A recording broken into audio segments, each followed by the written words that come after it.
Board examination 2026 का है, ध्यान देंगे। Board examination 2026, class high school है, प्रश्नावली 4B। सवाल नंबर है हमारा 15। क्या लिखा है? 3x पे दो घात माइनस 8x प्लस 5 बराबर 0 का यानी एक समीकरण है, द्विघात समीकरण का है। 3x पे दो घात माइनस 8x प्लस 5 बराबर 0 यानी 3x पे दो घात यानी द्विघात है, यानी 3x पे दो घात माइनस 8x प्लस 5 बराबर 0 का विविधकर ज्ञात करना है। विविधकर मतलब समझ रहे हैं? d बराबर बी स्क्वायर माइनस 4ac यानी ज्ञात करना है। तो अब ध्यान देंगे, हम इनको जब सॉल्व करेंगे लिखेंगे सॉल्व है हल। सॉल्व हमारा समीकरण दिया हुआ है 3x पे दो घात माइनस 8x प्लस 5 बराबर 0 द्विघात समीकरण है। हम क्या करेंगे? द्विघात समीकरण के मानक स्वरूप से हम इसकी तुलना करेंगे। ax पे दो घात प्लस bx प्लस c बराबर 0 सेम समीकरण है, यानी x2 से x2 कट जाएगा, x से x कट जाएगा, c के मान 5 है, b के मान -8, a के मान 3। यहाँ हम देंगे बराबर का चिन्ह। a के मान कितना है? 3, b के मान है बराबर -8 तथा c के मान कितना दिया हुआ है? 5। जो कि विविधकर हमारा होता है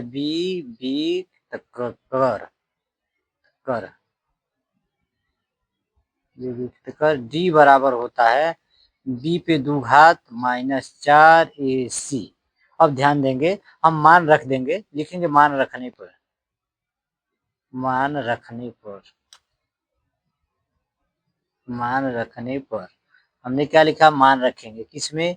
समीकरण जो है उसमें हम मान रख देंगे d बराबर यानी विविधकर b के मान कितना दिया है? -8। -8 पे दो घात -4 गुणे a के मान है 3 गुणे c के मान कितना है? 5। अब ध्यान देंगे, d बराबर लिखेंगे -8 है तो लिखेंगे -8 गुणे -8 -8 माइनस कितना है? पहले इसमें गुणा करें, 3 चौको 12। अब कितना हो जाएगा? 12 पच कितना होगा? 60। अब गुणा हो जाएगा। ध्यान देंगे d बराबर माइनस से माइनस में भाग देंगे, माइनस है, ध्यान देंगे अगर हम भाग कर रहे हैं, भाग करेंगे माइनस से माइनस में कितना हो जाएगा? प्लस। अगर माइनस से माइनस में गुणा करेंगे तभी कितना हो जाएगा? प्लस। प्लस होता है। उसी तरह माइनस माइनस में गुणा करेंगे तो प्लस हो गया। 8 हटाइए 64, माइनस कितना है? 12 पच कितना हो जाएगा? 60। अब ध्यान देंगे, यानी 64 में से 60 जाएगा तो कितना बचेगा? 4। 4 बचेगा ना, यानी विविधकर कितना होगा? 4। अतः हम लिखेंगे विविधकर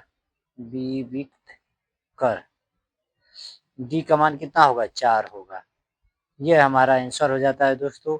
अगर ये सवाल आप लोगों का अच्छा लगा तो आप लोग हमारे YouTube चैनल को सब्सक्राइब करना ना भूलें। धन्यवाद।